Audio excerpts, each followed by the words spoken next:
So good morning, everybody. Thank you so much for joining us for the third Transform Your Leadership session.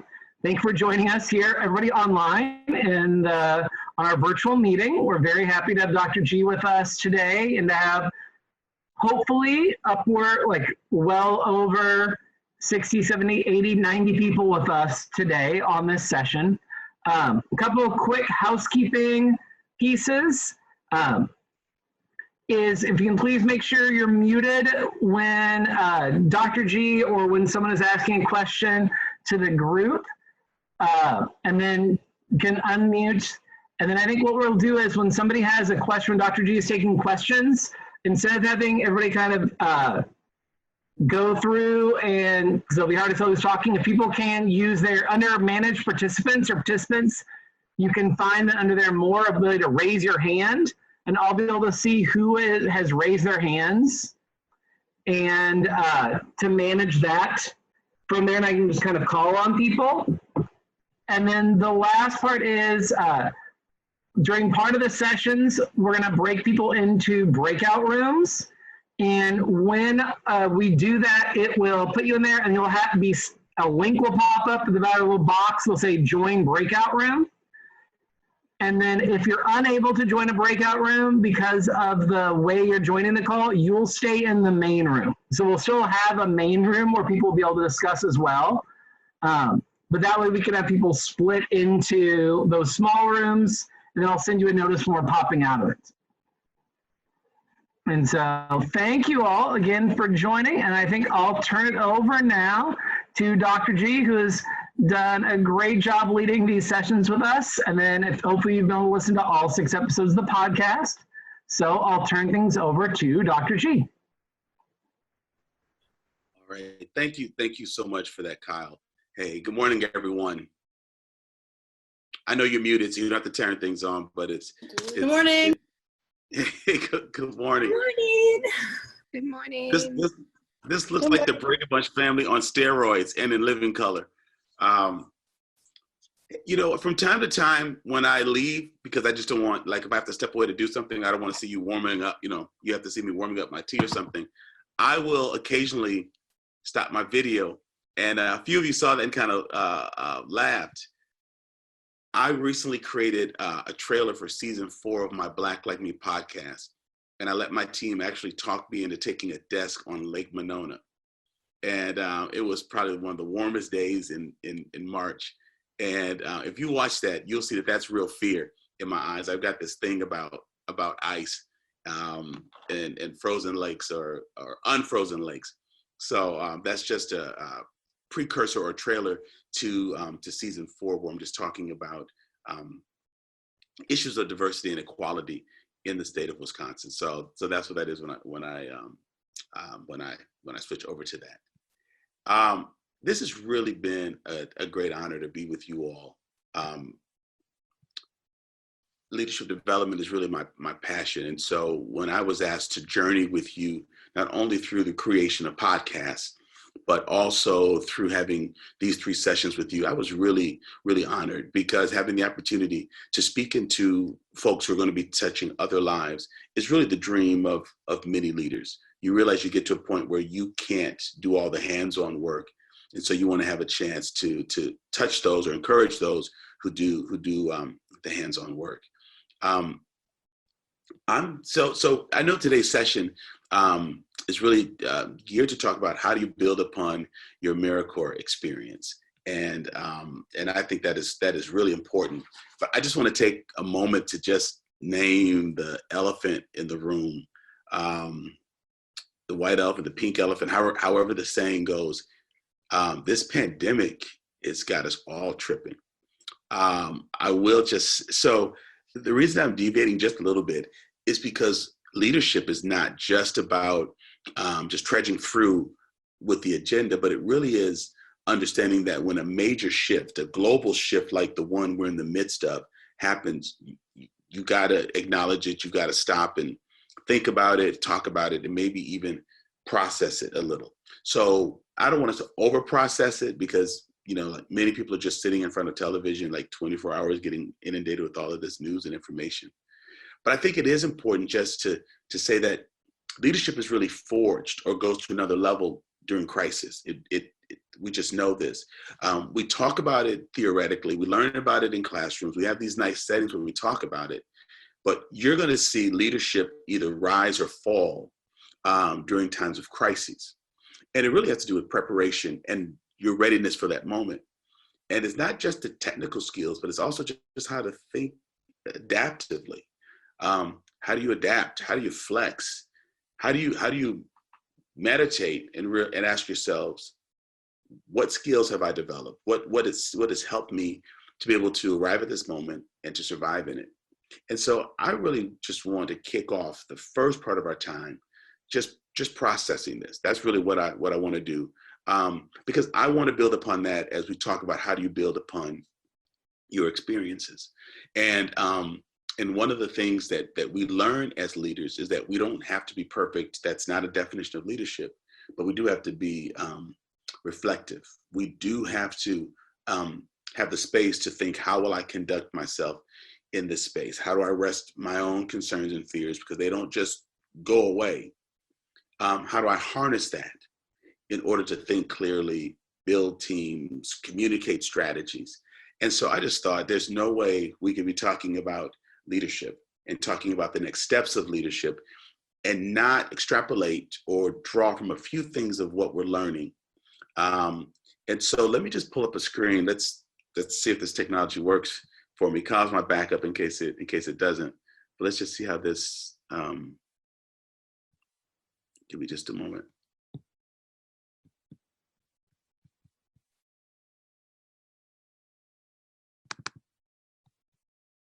Okay, let's see if this will work. Let's see.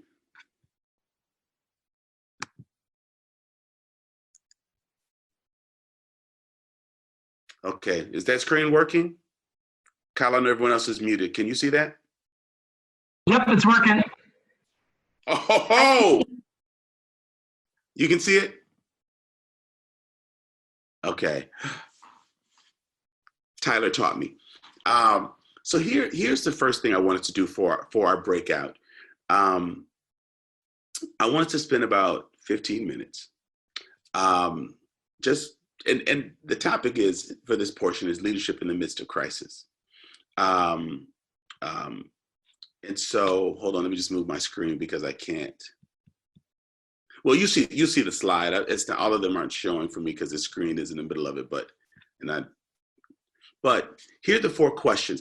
Kyle, I don't know if can we put a slide in breakout rooms? I'm not sure, but I think we can probably have that on the screen when they go to the breakout rooms. And then when they go into the breakout room, you'll be sent there. You'll actually be able to see it as a guinea pig, and I can try to enter one too to double check as well. All right. So then, Kyle, I'll be sending people to breakout rooms for the next 15 minutes. Okay. And this is what I want you all to talk about. And Kyle, whatever number you break people, into, it can be as large as 5. I think if it's larger than that, people won't talk. I think 3 to 4 might be ideal. But what I really want you to do is to talk about what emotions have come up for you. What specific places, thoughts, or topics has your mind centered on? How have you responded? Are you sleeping? Oh, I'm looking in the wrong place. Are you sleeping more? Are you exercising? Are you having time away? Are you going on walks? And then the 4th one's sort of an odd question, but I think when we have great crises, we have to ask this question: what internal mechanism have you tapped into? Is it listening to music? Is it reading poetry? Is it meditating? Is it prayer? Because a lot of our fears emanate from inside. I mean, we'll have information that will happen, like a shutdown, but then our own internal fears of maybe destruction or whatever your fear. I don't want to start naming them, putting ideas in your head, but a lot of that happens internally, and external things sort of trigger that. And so because that's an internal triggering, I want to know, what are you doing to help manage some of that? And so, because these are strategies that I will build into the next section. So if you would just take the next 15 minutes, Kyle will break you up into groups. I will see you back here at 10 o'clock. Welcome back from the discussion rooms. So I turn it back to Dr. G, and then I think for sharing out, if you guys will just raise hands when get feedback from folks to whatever questions about to ask it. All right, welcome back, everyone. Again, you broke out to talk about the kinds of emotions or things that come up when a huge crisis is taking place, because this is like the best testing ground for leadership. And so I was wondering, I don't know how many rooms we have, but if someone from each room could just take a minute just to share out a few of the things that stood out while you were together. Kyle will call on you, so maybe you can just use the raise your hand function. Okay, Ontavia, could you please go? Yeah, so I was in group 5. One of the things that stood out to me that we were talking about before the chat ended was people who are less fortunate, right? Our youth, people who are homeless, people who do not have the ability to live, you know what I'm saying, in a home, in a clean environment, and kind of keep that safe distance.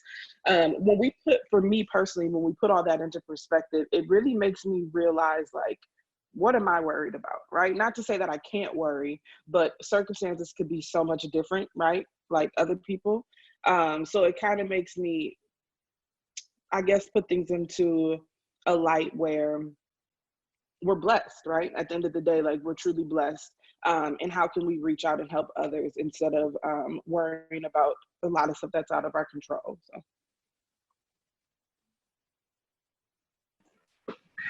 Great. And then anybody else, I can now see the hands when they pop up, because I can see that Ontavia's hand have been up. So anybody else want to share out? Something that we talked about a little bit similar is just what is our place in all of this? Did anybody else have something similar to that about what they were feeling about trying to figure out that role? I think something that I wanted to touch on, did like anyone talk about like the people who've had it and recovered from it, like in any of the groups? Oh, God. So I can share something about that. On Monday, I actually became sick and had symptoms of the COVID virus. Some of the symptoms I had, though, weren't the symptoms listed. So it was still scary, though, because I'm at home with my family. And I was thinking, I don't want to give it to them. How can I keep them safe? How can I keep myself safe? And of course, you can't go into the doctor's offices right now. So I made a phone call and talked with nurses and doctors, and I'm all right. But it was still a scary time. You don't know what's going to happen. And it's definitely a hard situation to handle. But I think people being all together and talking about it, sharing their feelings, it really puts things into a different perspective. So I think it's great that we're all coming together to talk about it. How about other groups? Great comments. I can share from our group. We talked a lot about anxiety, and I think the theme overall was like, how are we noticing that we're feeling anxious? What is making us anxious? What is not making us anxious? Like, some people said they want to read all the news because knowing what is going on helps them. But then other folks were like, I have to get away from all of that and just sort of go inward. And so we talked a lot about what it means to manage anxiety. Did anybody focus on any positives from this situation? You know, like, go ahead. I would say for me personally, like, I got more time to like be like, so we're gonna talk about this later, but more mindful of my emotions and my behavior. And actually I'm able, like, with all this sort of like copious time that we've got, like do all the things, like journal, do more poetry, do more drawing, or even dip and dabble into things that I was like, oh, I don't have the time for. Now I got like all the time in the world. So just doing that and more like challenging myself on many scales. Like, all right, so this is what I always wanted to do. Now I can make time for it, you know? So it's sort of like the blessings within, you know, some of the things. So it's just like, yeah, dipping and dabbling. Definitely. I think it's definitely a trial of everybody's faith, whatever that means to you, you know, but just you have to have this sort of mental strength that, you know, I can better this situation, I can be a part of the greater good here. And really just being present too, I think is a huge thing that's come from this for me. I've been able to unplug from social media. Like you were saying, I've been able to do the things I've been telling myself I'm going to do and I don't do it.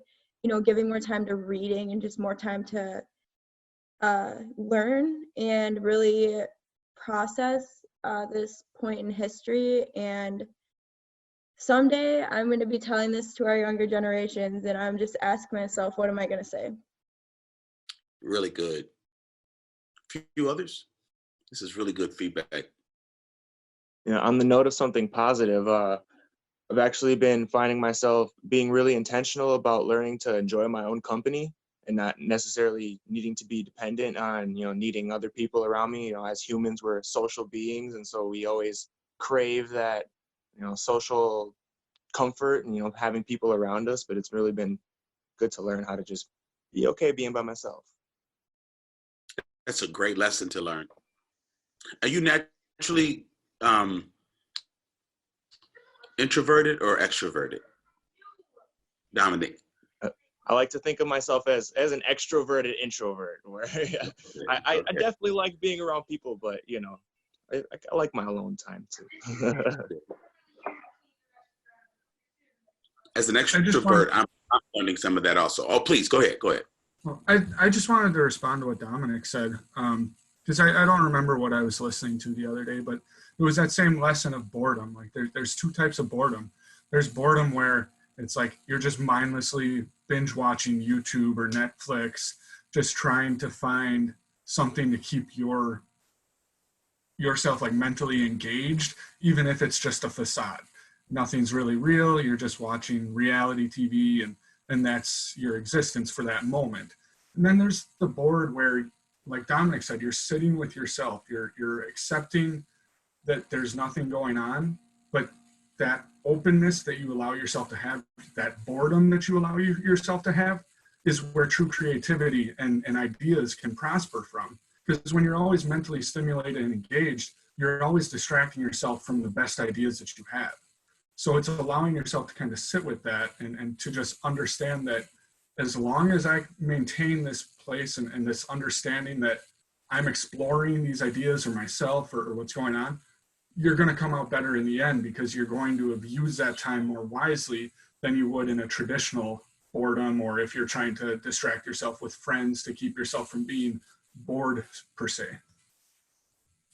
I feel like that was perfectly put. Yeah, I like the idea of two kinds of boredom. Thank you for that. Oh yeah, I wish I could attribute it to the person who said it originally. It was some podcast or something I was talking to, and I just happened to stumble upon it. So, and we can get one more. For me, I've been really focused on trying to use the time, getting to be okay by myself in a different way than I've been in the past, and intentionally like following the guidelines and staying by and sticking to myself, kind of, and just recuperating and writing and reading, and trying to think about like moving towards my pathway after allies and different ways that I can work. And like, I'm not comfortable with this happening and it making so much of everything stop that it's almost like everything stopped. You know what I mean? Like, especially the work that everybody is doing for the community itself. And I need to figure out I need to figure out ways in the future to be able to carry out that work regardless of what's happening in our climate, kind of. You know, I would few of you were commenting a little bit earlier about the boredom that happens when we're alone. But another thing that happens when we're alone is that sometimes our thoughts come up too. That our busyness, our preoccupation with social media, the constant routine of being on that treadmill keeps us from dealing with pain, frustration, grief, sorrow. So I think it's important that we make room to respond to those things too, because these aren't things we saw coming. We're not always aware at the degree to which we have just sort of forced things down out of our consciousness so that we can function. So some of those things may surprise us, and so keep strong networks so that you can talk about these things. Someone mentioned anxiety and what's triggering it. So that means self-care it's going to be more important than ever before. That was one of the podcast episodes. How do we self-care? Well, we never thought, and we were trying to give ideas of how to do that economically. We never thought that we'd have to try to figure out how to do that in isolation. So this has got to be true self-care by yourself. And so think creatively about that. Someone was mentioning earlier about poetry and drawing and things that we're too busy to do, or they don't seem to fit in our busy world, or they don't seem to really produce anything. I think that's why self-care is often neglected, because this phone call could leverage a new partnership. This activity could leverage more resources, but self-care, a long walk, an extra long bath, drawing, like that's wasted time or energy. We've got to rethink that. Here's the reason why I wanted us to talk about what we were feeling. Leadership looks a lot different when you're in the midst of crises, because eyes are on us. We feel like people are responsible. We're responsible for people. They're people we tutor, we mentor, we care for, we bring meals to. And so we're always thinking about the bigger picture. But I think sometimes we've seen styles of leadership where there was no room to really talk about what's hurting us right now, what's going on. And so the exercise that you just participated in is important, because as a leader, you'll have to continually create space for the children you're talking with, that you're working with, the seniors you're working with. You have to continue to create space so that people feel that it's okay to be transparent. And that's why I asked you to talk with each other in those breakout groups, because we have to become used to doing this. We have to talk about it, because until we really acknowledge where we are, it's hard to strategize for where we need to go. And so if you're feeling anxiety, that's real. Fear, that's real. You have older grandparents or parents you're not able to see, or you're struggling with the social isolation. That's real. So you have to have space so that you can process that. But part of our work as leaders, particularly transformational leaders, is asking people, how are you doing? Because remember, the key of transformational leadership is that you're not just trying to get output, but you're trying to do that through folks who are growing and developing as well. And so what you may also notice is that if there's a group of individuals that you're working with, that some of the support may happen within that group, that as a leader, it might not be your responsibility to help pick up 10 folks who are in your group and are stumbling, but the group can help to pick up those who are stumbling. But what you want to make sure is the team has whatever it needs to really function well for people as well as they can, but to know that they're cared about. And one of the greatest ways that we can really care for people is to really ask them how they're doing and creating that space for being real transparent. I think that piece is really, really important. So keep that in mind, the exercise that we just did, keep that in mind, because for many of the folks that we are serving, you've been serving, that I've been serving, this is just another crisis. It's a horrific one. It's a scary one. It's a global one. It's a pandemic one, but it's another crisis. So now it's COVID-19 on top of homelessness, or my child is hungry, or my child is on an IEP and it's not working well, or I've got someone that I love that's incarcerated. It's pick a crisis. we're in the work that we're in because we're trying to stabilize, if not the world, folks within the world who are finding themselves in crisis. And so then here comes another crisis on top of it. I think what's a little different is we get a chance to feel a sense of being overwhelmed. I think someone said this earlier, like we're blessed, who are we to complain? And I'm not questioning our complaining, so that's not the point I'm making. But my point is, we're experiencing a little bit of what some people feel every day. I don't know what tomorrow holds. I don't know if I'll make it. I don't know if I'll see my family. I don't know where I'll get food. And there are just certain questions we've never had to ask. I've thought, I'm 56, so I'm nowhere near like over the hill, but I've thought more about my mortality in the last 3 weeks than I have in the last 10 years. Because, you know, we're counting the tolls of people who are dying, but we're ignoring all the folks who are living, who are kicking the virus, who are making it, but we're just so fixed on the negative part of it.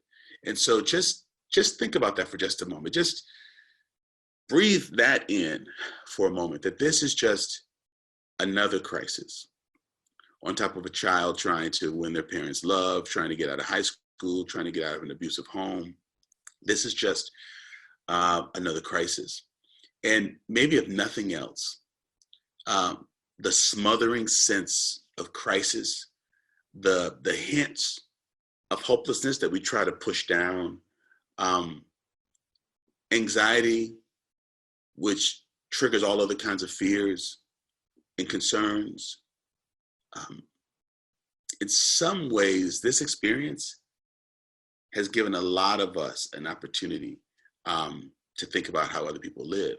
But yet in the midst of it, folks are looking to us to at least lead the way. And that doesn't mean to know the outcome or to be able to determine the outcome, but to at least do checking in on people, letting them get their fears out, to then begin to say, well, how do we learn from this? And how do we move ahead? And what do we need? And what needs can we supply from what we have?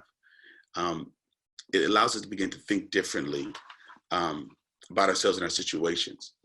Let's see, there was something I wanted to say. I also think this is a moment, a resetting moment. This is a moment where we really are thinking about our priorities, our busyness, who is important, what's important to us. And so leadership is about constant evaluation, about what you're doing, what you focus on, what you want to offer to others. So please keep that in mind also, that this is a process of resetting.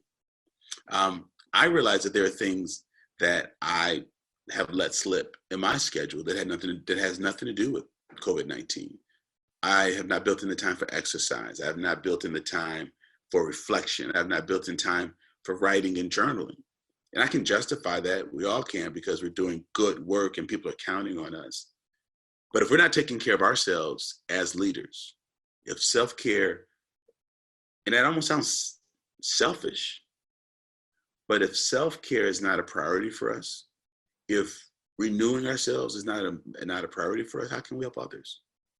I use a Mac, but on your smartphones and your computers, you've seen the image of when your system's overloaded. Like with Macs, it's like this little color wheel that's just spinning, and it's frustrating because it's like that happens when you need to print something or download something like crazy because you got a presentation in a few minutes and you're trying to hit return or something to make that change.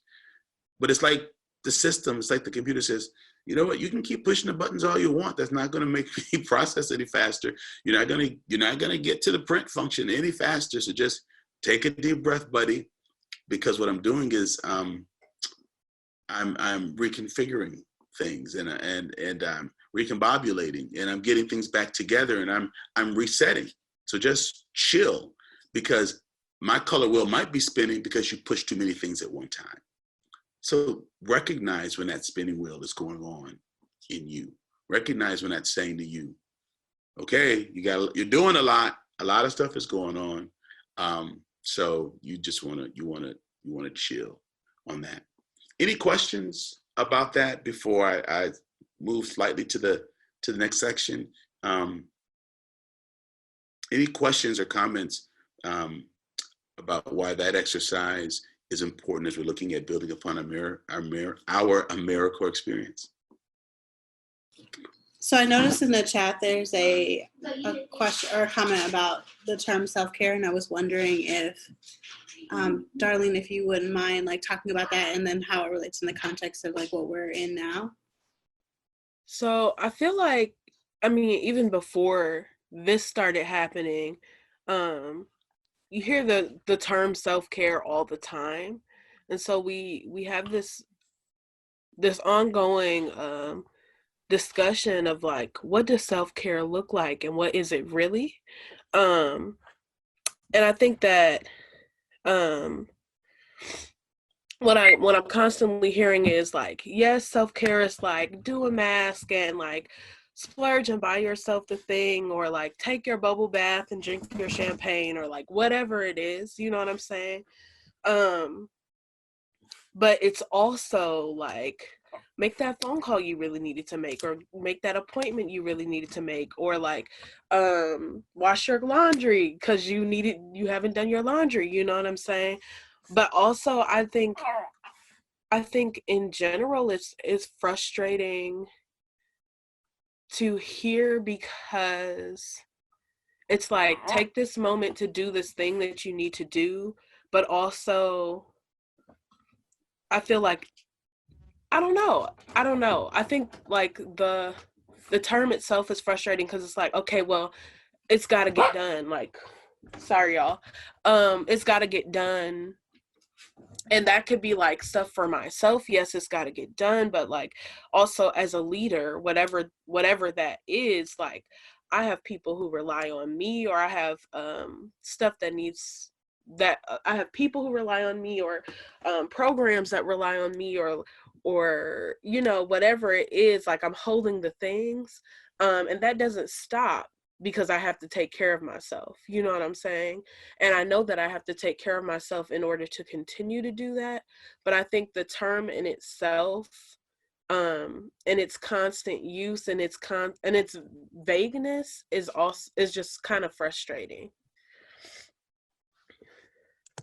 You know, I totally hear you. So let's make sure we don't get stuck on semantics.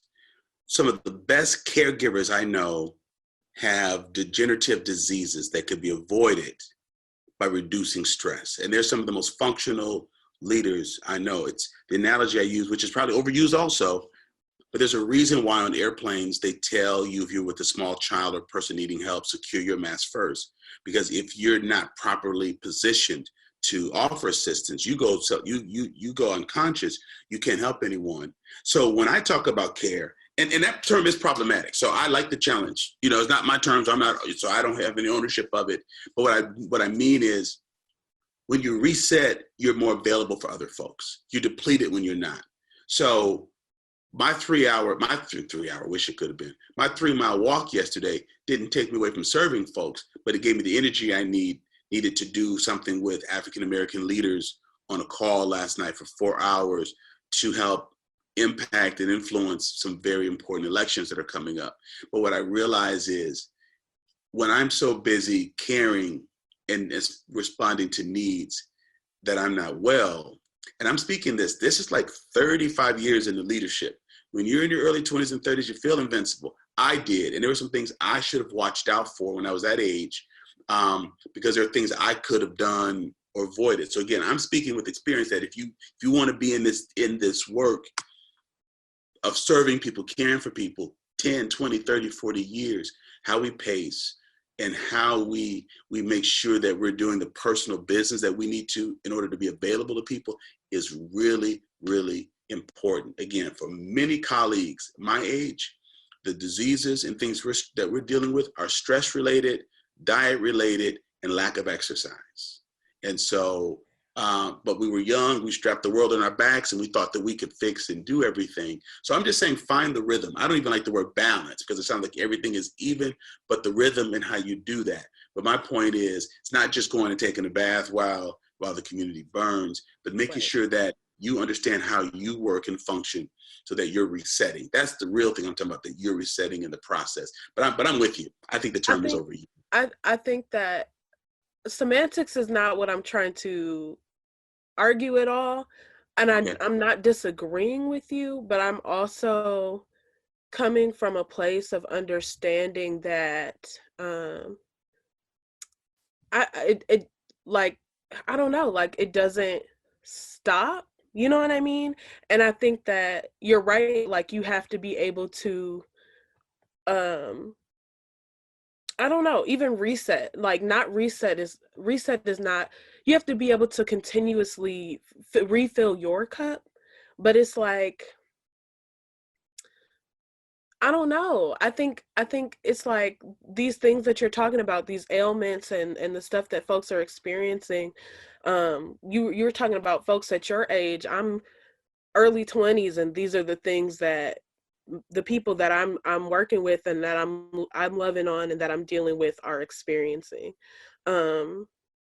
like currently. So it's like, I think that's just what I'm looking at and trying to understand, and like trying to really reconcile overall in my experience as a leader and as in my life, but also like the people that I love on and that I work with, watching them and understanding that it really does not stop. So yeah, we get to pour back into our cup, but it's a constant. So like I really like how you talked about a rhythm versus a balance, because that's what it really more feels like.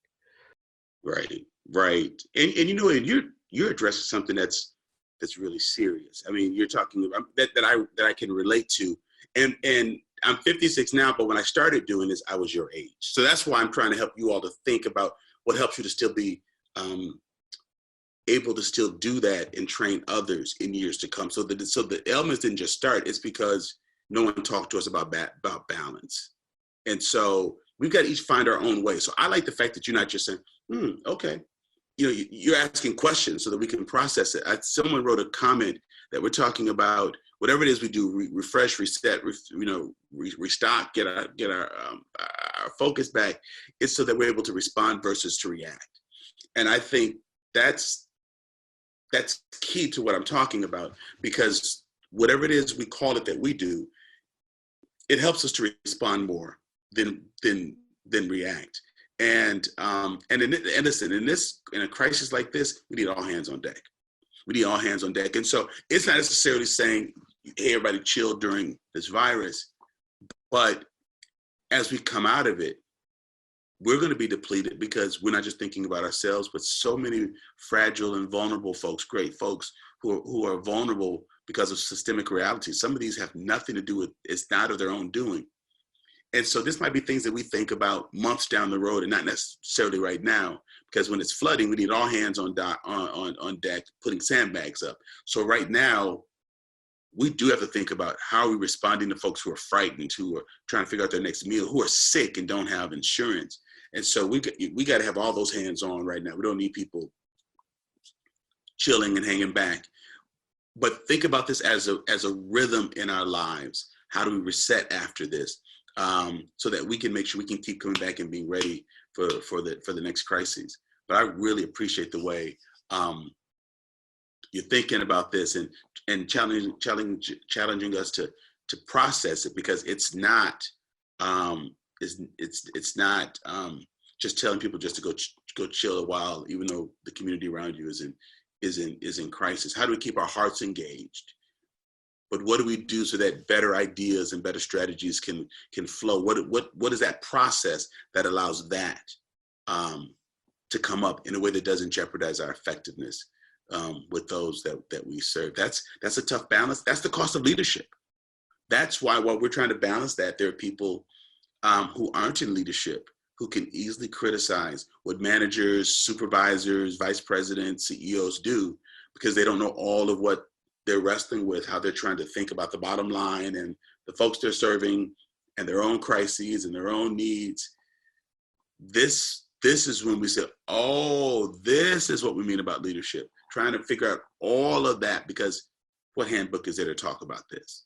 I mean, like what has been written that really walks us through this process with the vulnerable populations that we're serving while still wrestling with our own anxieties? We're writing the textbook for it right now as we talk, as we think, as we process.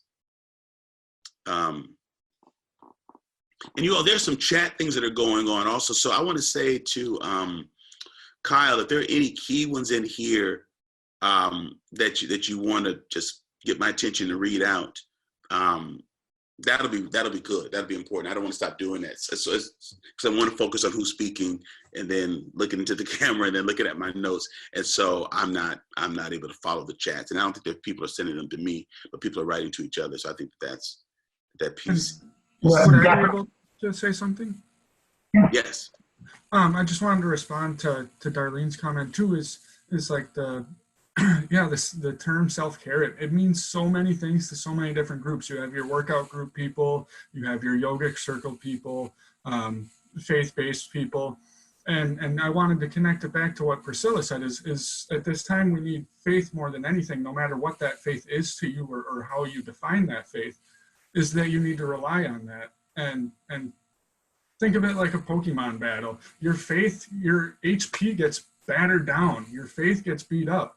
But you need that faith to rise back up as a leader again. And I think that finding self-care means something individual to each one of us.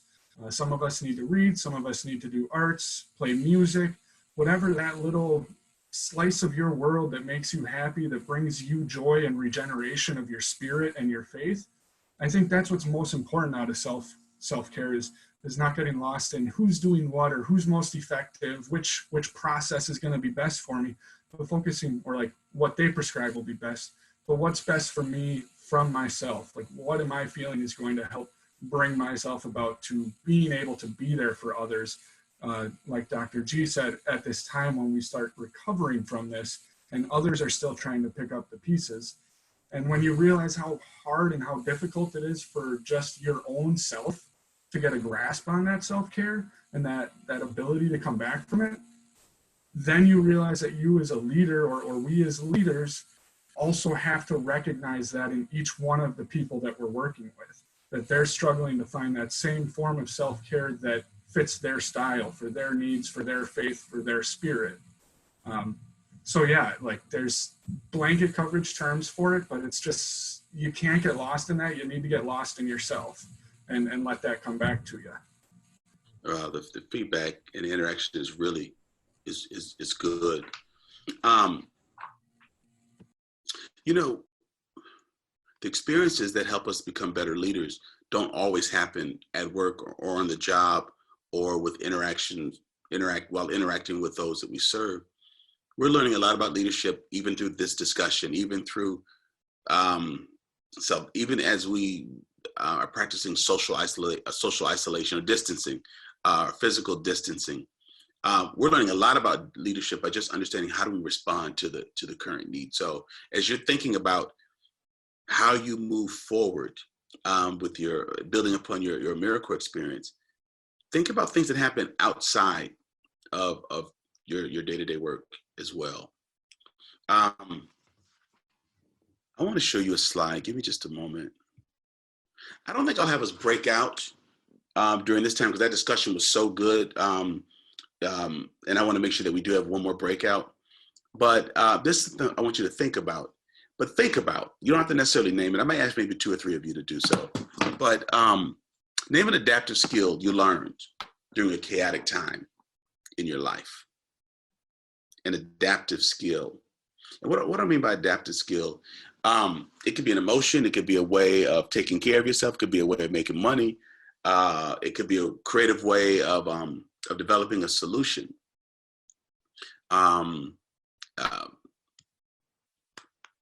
It could be a way of forcing you to learn a new language because of folks you live with and you're lived by. But I just want you to take about 2 minutes just to think about a skill you developed during a chaotic time in your life. And the chaos does not have to be in your own personal life. It could be we were stranded somewhere, or there was an accident in our family, or it was a terrible storm and pile up of, well, those are all negative stuff. Well, I guess chaos is. So let me reframe that.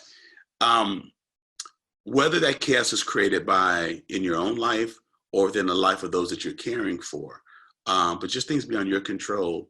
What I'm really wanting to, so I won't tell you what I'm trying to get at, but just take a moment and just think about an adaptive skill you learned. And then folks, if you do, once you're thinking about it and you want to respond, just kind of pop up and do that hand raise piece, because it pops up and I'm starting to see everybody that's doing that. And meanwhile, I'll try to figure out how to pause sharing. Let's see. Okay, so one thing that I've learned during chaos in my life is, I don't know if it would be called compartmentalization or what, but I'm able to take whatever stressful thing is going on and kind of put that aside and deal with it, and then deal with the emotion with it later. Okay. Thank you for that. How about others? I mean, this is one that a friend broke his wrist, and he's right-handed, and was going to be in a cast for a while. You don't see those old-fashioned casts like that when I was out. So he learned how to write with his left hand, but was really good at it. Sometimes people who have to write with their other hand for a short period of time have, it's just tough. It's kind of sloppy, but found that once his right wrist was better, he could write really well with both hands. So like, no one asks you how to do that on a job description, but he found he was ambidextrous, that he could really write very well to do things, and it just gave more flexibility. But that's an example of how we as human beings can be adaptable. That when one door closes or one thing happens that sort of impedes how we move ahead, it allows another skill to develop. And so in times of crises, as leaders, we've got to begin to find out, all right, there are other skills I need. Some of those skills will be found in other individuals that I need to connect myself with. But we'll find that we're very adaptive in being able to respond, because there's a part of us that's just built for survival. So any other adaptive things, whether it's small or large, I'm really just trying to point at the adaptability that we have, that I would like to see us fold into our leadership styles. Anyone else? I do have something to add, I guess, for here. I don't know if it's necessarily a chaotic time. It might have been confusing. But so a little background on it. I grew up in a family where we only spoke English, and it was kind of handed down. They're like, well, you come here, you speak English. That's just kind of the background that my family came from. So in high school, I took one semester of Spanish and kind of flunked out. Or I did all right with it, but I just, it wasn't for me. And I was like, I only need English. What else is the rest for? In college, I ended up picking up Mandarin, and I started learning Chinese, and it took me a little while to understand what learning another language did for me mentally, and how it opened me up as an individual to see that I was living in this tiny little bubble. That, yeah, English is a language spoken by not the majority of the world, because Mandarin's the largest language, but it's just such a huge language, and I thought I would never need anything else. Like, well, what's the other countries? What am I worried about with that? And then as soon as I started taking foreign languages and I started to mold my mind around being able to converse in two different languages, it bridged so many gaps, and it made me feel as though I could connect with so many more people now. And I think that flexibility is amazing, that we can do that as human beings. But if you don't take the message and the learning and the understanding and sympathy that it creates between two groups of people, when you are able to bridge that gap, I think you miss a lot of the point. And so, like, for me now, I go and I talk to my sisters. I have 3 sisters, all married with kids. I'm like, you gotta get your kids in a foreign language like ASAP, like as soon as possible. Throw them in, because it's going to make them better human beings in the long run, because they're going to have better connections to the world around them. They're not going to have these preconceived or handed down misconceptions to them that'll continue to carry into the next generation if they don't have that opportunity to be exposed to it at an early age. Because yeah, it's hard to pick up language when you're older. That's proven psychologically. But at the same time, like, we have to start really helping people have those encounters and open their minds earlier to things like that. So that's an adaptive skill that I can reflect on. That's good. I would like to say something. My name is Dee. I think we, as a person of color, I think that I just know how to adapt. Living in an oppressed, racist society, I know how to adapt. Growing up in a very rich religion household, I know how to adapt. But as we're learning, people can't change overnight. So we live in a capitalist society. You know, how do you adapt in that? How do you race to the store to make sure that you have toilet paper? How do you punch somebody in the eye so you can have hand sanitizer? How do you adapt in that situation? That's what I think I'm learning. Like, this is kind of going back to what Darlene was saying. We have the tools that we need as human beings to adapt, but how do you adapt to the unadaptable? I'm not getting ready to trip nobody to get toilet paper. So I'm a bigger person. We always talk about being the bigger person. How do you reach inside of your being and become the bigger person? When you know that there's homeless people out there and you go, I'm cool where I'm at, but how do I help that person that does not have a roof, and you know that they're homeless people? How do you reach inside and do that? How do you adapt? Because we have that. We have it in us. Someone said, if you have the concern, you have the answer. So how do we realize that we do that? That's what I think evolving with this whole COVID-19. How do you adapt when you know that is people that is ill and people that is dying, but states are making it more of a monetary and trying to play like they really care about the people? Oh, yeah, 365 people. So we definitely need that stimulus. Do you really need the stimulus for the people, or do you want the stimulus for your state? You know, how do you adapt to that, to turn that off and still willing to help, looking beyond that? That's what we are as human beings, looking beyond that foolishness. Just like Milwaukee County, they're not having they're suspending bus fare for Saturday, which is cool, okay, fine. But now they're looking for federal government to bail them out, which they was going down the drain anyway. You know, so, now we want money. How do you look beyond that and say, okay, I still have to be a human being? That's what we're adapting to. This whole thing is adapting us to be human beings. And it was something that Shavonda said when we was in our meeting. People are starting to look beyond them now. Oh, if you don't have health insurance, I got health insurance, but you sick? Oh, that can affect me. So I think everybody needs health insurance now. So now we're starting to become a little bit more giving and loving and patient. That's what the adapting is doing for me. But I was already like that, but nonetheless, you know what I mean? No, that was, I listened to, I appreciate it. Deal with all. No, I appreciate, that was really great. Hey, one more, anyone else? Someone hasn't spoken? While we're waiting, I can share some of the stuff just from the set on the chat to everybody in case they're not on or can't see it. One, people talking about trying to find like the use of a positivity planner to kind of help them out with finding their messaging. Another person talked about like looking in context of emergencies that solutions are presented, but they're also really reactive, and trying to like work on how shifting your thinking over to being proactive so you can try to like actively stop that next thing from happening versus just spending all your time reacting to everything going on. And then another piece, just work on that, like how to recover and respond to pieces.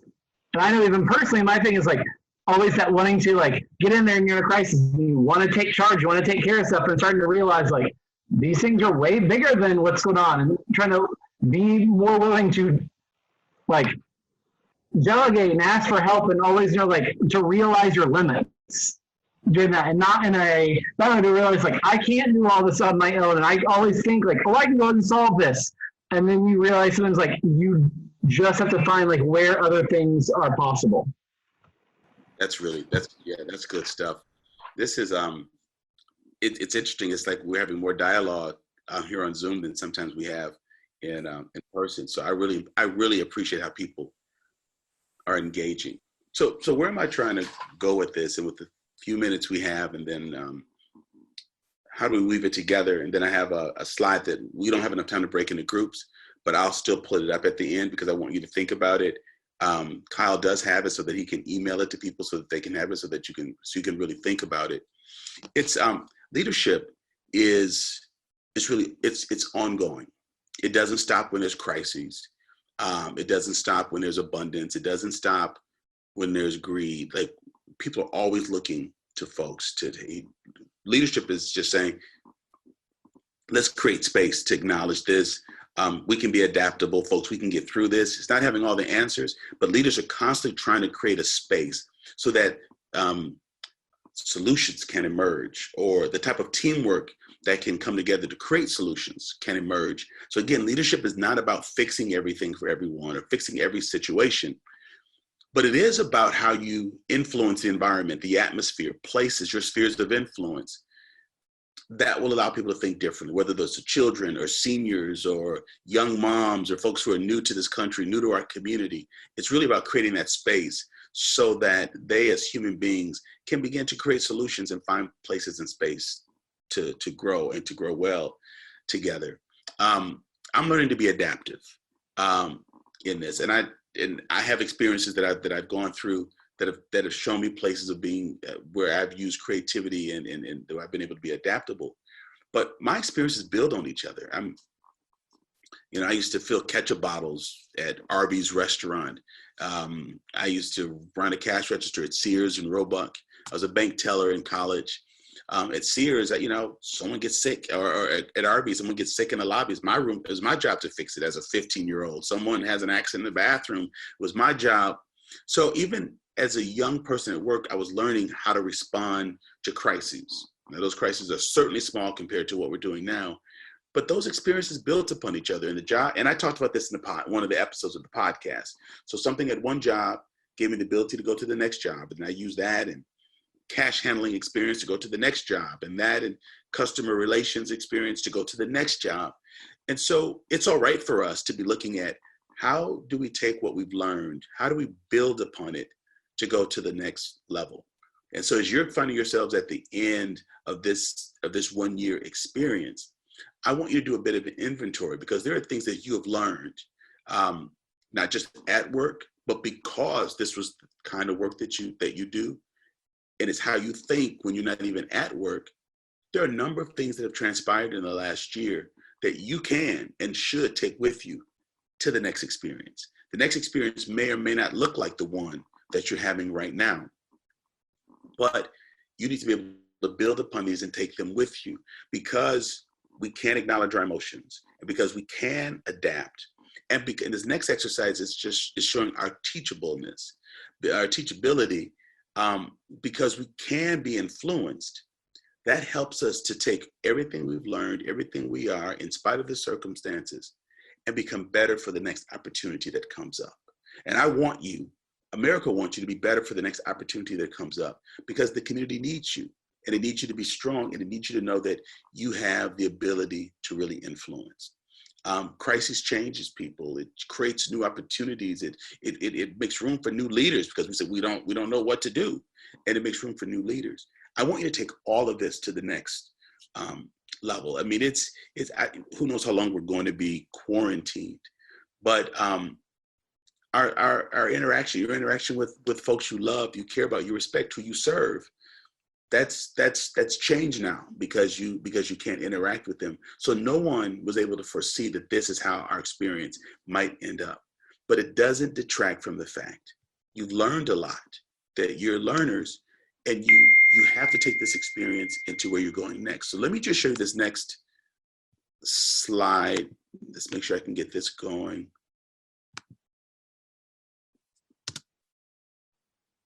And it's this: what experiences or principles will become building blocks for your future experience.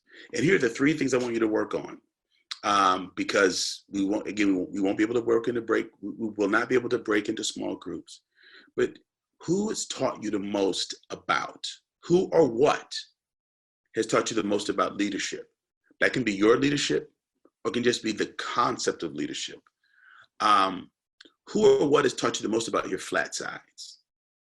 Because the thing that makes leadership difficult is that as you step into those places of influence and service, we discover our impatience or our need for control or our fear or how easily we become frustrated with people.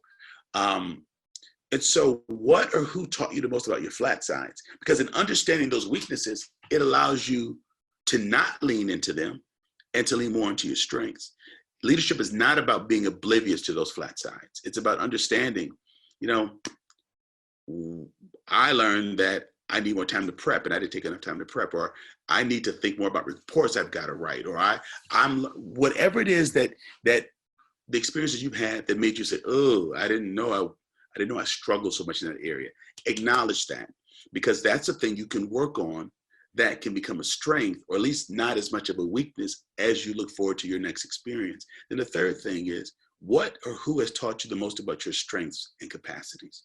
Because in this process, I am almost certain you learned some things about yourself that you didn't know, a strength that you didn't know you had. And so again, what experiences, principles will become building blocks for your future? And again, Kyle, if you can send this to everyone, I don't know if you all are able to take a screenshot of it, but I would like for you sometime today to just take maybe 10 minutes just to think about this, because this is how we build for the future. We don't want this just to be haphazard. And so we want you to reflect, because a big part of leadership is reflection. What have I learned? What have I not learned? What do I still need to learn? What was I promised to be taught and I wasn't? What did I find out even though it wasn't taught to me? Through the regular channels. One of my strengths might be, if my supervisors don't tell me what I need, I'm going to research and get a book. I'm going to find out how to do it. That might be one of your strengths. But I think taking 10 to 15 minutes today just to write this out would be very helpful. And then the last thing I just want to say is just best wishes to everyone and to be safe. This has been a learning experience for me. I mean, I've had to become adaptable. I didn't know that I could do a podcast for leadership group or cohort. I didn't know that I could take my whole organization virtual. I didn't know that I could go to an empty church, record my sermon, and then air it on Sundays and still have my work continue. And I didn't know that I could let everyone have home offices, or most people have home offices. I'm constantly adapting. But heck, I learned that with ketchup bottles and vomit when I was 15 years old in a restaurant. Someone got sick. You got to do something. You got to do something. Your life has been training you. Experiences have been training you to be adaptable.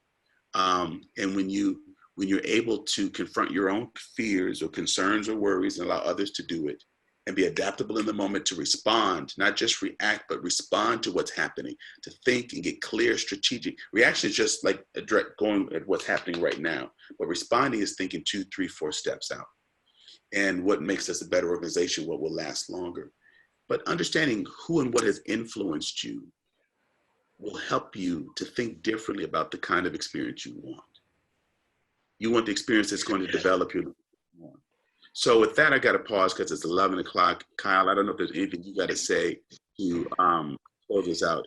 But I really appreciate you and Alexis and everyone giving me and our team our opportunity to interact with you. You all are tremendous, tremendous folks, and our state's better because of you. And it really has been an honor to journey with you. And I just hope our lives and work allow us, some of us, to cross paths again. No, thank you so much, Dr. G, for everything, from giving us all a big inspiration at the opening to then all the everything we're getting at through the podcast and these different reflection sessions. And what I'll do is I'm going to share out, as soon as this is over, I'll email it to everybody, that slide list, and I'll put in the notes in the email which slide had the questions that you want people to reflect on. And then I'll also send the recording out to everybody as soon as it processes. Zoom's been a little slow since everybody is meeting now online versus in person on getting those things processed, but I'll post that as well for everybody. And I'll put it on the podcast page and also send it out to all the program staff for everybody. So thank you so very much, everybody, for being on here. Everybody stay healthy and keep doing the good work we can, even if we have to do a lot of it from remotely or have to be really safe and do it 6 feet apart from other folks. We can still make a big difference for people. So thank you all so very much. Thank you, Dr. G. Thank you. I really appreciated this. Thank you. Thank you. Thank you so Yeah, much. thank you so much. It was wonderful getting to listen to all the episodes. Oh, thank you so much. I appreciate you all. Thank you very much. Oh, it is my pleasure. Be safe, be good. Thank you for your work. Be good to yourselves. Maybe that's a better phrase. Be good to yourselves.